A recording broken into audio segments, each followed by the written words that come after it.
Iran Israel സംഘർഷം രൂക്ഷമാകുന്നു. ഇറാനിലെ pass റിഫൈനറിയിലേക്ക് drone ആക്രമണം നടത്തിയ ഇസ്രായേൽ ലോകത്തെ ഏറ്റവും വലിയ ഗ്യാസ് ഫീൽഡുകളിലൊന്നാണ് ഇസ്രായേൽ ആക്രമിച്ചത്. ഷെറാനിലെയും ടെഹ്റാനിലെയും എണ്ണ സംഭരണശാലകൾക്ക് നേരെയും ആക്രമണം നടത്തി. 20 കുട്ടികൾ ഉൾപ്പെടെ 80 പേർ കൊല്ലപ്പെട്ടെന്നാണ് റിപ്പോർട്ട്.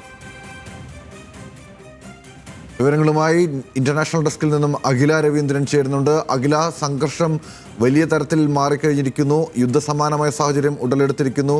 കൂടുതൽ ആക്രമണങ്ങൾ ഇരുഭാഗത്തു നിന്നുമുണ്ടായി. എന്താണ് വിശദാംശങ്ങൾ?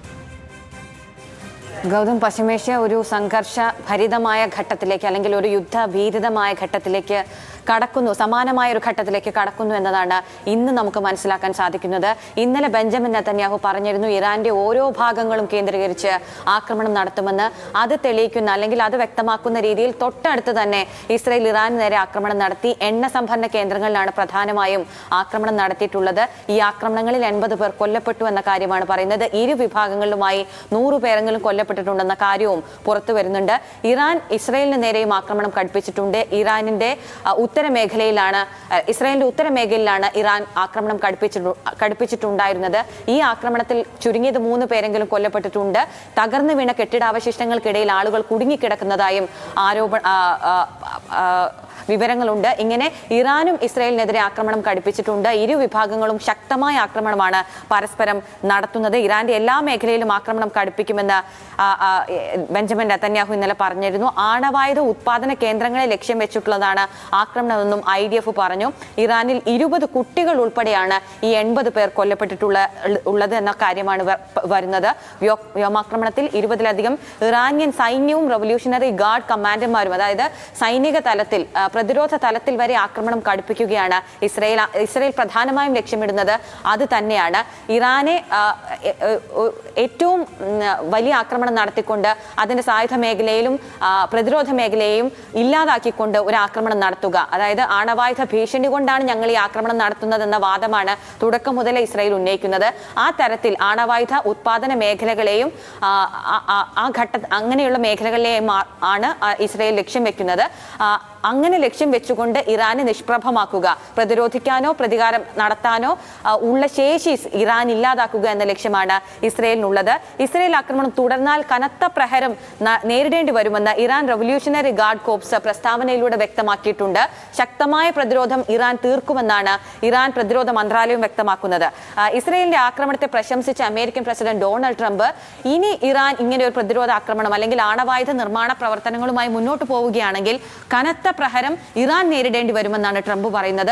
മധ്യസ്ഥ ശ്രമങ്ങൾക്കെല്ലാം ട്രംപ് മുൻകൈ എടുക്കുന്നുണ്ടെങ്കിലും പക്ഷേ ഇറാനെതിരെയുള്ള പ്രതിരോധ അല്ലെങ്കിൽ ഇറാനെതിരെയുള്ള പ്രസ്താവനകളാണ് ട്രംപ് തുടക്കം മുതൽ ഇന്ന് ഒടുക്കം വരെ എടുക്കുന്നതെന്നുള്ളതും പ്രത്യേകത ഉള്ളതാണ്. ഇസ്രായേൽ ഇറാനെതിരെ കിരാതമായ ആക്രമണങ്ങൾ തുടരുന്ന സാഹചര്യത്തിൽ ഈ US ഇറാൻ ആണവ ചർച്ച ഫലപ്രാപ്തിയിലെത്തില്ല, അല്ലെങ്കിൽ അതുകൊണ്ട് ഒരു ഗുണവുമില്ലെന്നാണ് ഇറാൻ വിദേശകാര്യമന്ത്രി അബ്ബാസ് അരാഗ്ചി പറയുന്നത്. അതുകൊണ്ട് തന്നെ ഇന്ന് സൗദിയിൽ നടക്കേണ്ടിയിരുന്ന ആ ചർച്ച ഇല്ലാതാക്കിയിട്ടുണ്ട്, അല്ലെങ്കിൽ അത് വേണ്ടെന്ന് വെച്ചിട്ടുണ്ട്. അതിൽ ഇറാൻ സന്നദ്ധത അറിയിച്ചിട്ടില്ല, അതുകൊണ്ട് തന്നെയാണ് അത് വേണ്ടെന്ന് വെച്ചിട്ടുള്ളത് എന്നാണ് മനസ്സിലാക്കുന്നത്. കാരണം ഇറാനെതിരെ തുടർച്ചയായി ആരോപണങ്ങൾ ഉന്നയിക്കുന്ന ഡൊണാൾഡ് ട്രംപ് മുൻകൈ എടുക്കുന്ന അല്ലെങ്കിൽ സൗദി മുൻകൈ എടുക്കുന്ന ഡൊണാൾഡ് ട്രംപുമായി അമേരിക്കയുമായുള്ള ചർച്ച അതിൽ ഫലപ്രാപ്തിയില്ല, അല്ലെങ്കിൽ അതുകൊണ്ട് കാര്യമില്ല എന്നാണ് അരാഗ്ചിയും പറയുന്നത്. റഷ്യൻ പ്രസിഡന്റ് വ്ളാഡിമിർ പുടിനുമായുള്ള സംഭാഷണത്തിൽ യുദ്ധ സാഹചര്യത്തിലേക്ക് പോകുന്ന സാഹചര്യം ഒഴിവാക്കണമെന്ന നിലപാടാണ് തങ്ങൾ എത്തിയതെന്ന് ട്രംപ് പറയുന്നുണ്ട്. ലോകരാഷ്ട്രങ്ങൾ സമാധാന ശ്രമങ്ങളുമായി മുന്നോട്ട് പോവുകയാണ്. ബ്രിട്ടീഷ് പ്രധാനമന്ത്രി കെയർ സ്റ്റാമർ സൗദി കിരീടാവകാശിയുമായി ബന്ധപ്പെട്ടിട്ടുണ്ട്, അവർ സംസാരിച്ചിട്ടുണ്ട്. പശ്ചിമേഷ്യയിൽ സമാധാനം കൊണ്ടുവരേണ്ടതിന്റെ ആവശ്യകതകളെക്കുറിച്ച് ഇരു രാഷ്ട്രങ്ങളും സംസാരിച്ചിട്ടുണ്ട്. അത് സഖ്യരാഷ്ട്രങ്ങളുമായി പങ്കുവെക്കുമെന്നും അറിയിച്ചിട്ടുണ്ട്. ഗുരുതരമായ സ്ഥിതിവിശേഷം ഇരു നേതാക്കളും ചർച്ച ചെയ്തു. സംഘർഷം ലഘൂകരിക്കുന്നതിന്റെ ആവശ്യകതകളും ചർച്ച ചെയ്തിട്ടുണ്ട്. അമേരിക്കയും ഇറാനും തമ്മിൽ ഇന്ന് ഒമാനിൽ വെച്ച് നടത്തുന്ന ചർച്ച ഞാൻ നേരത്തെ പറഞ്ഞതുപോലെ അത് വേണ്ടെന്ന് വെച്ചിട്ടുണ്ട്.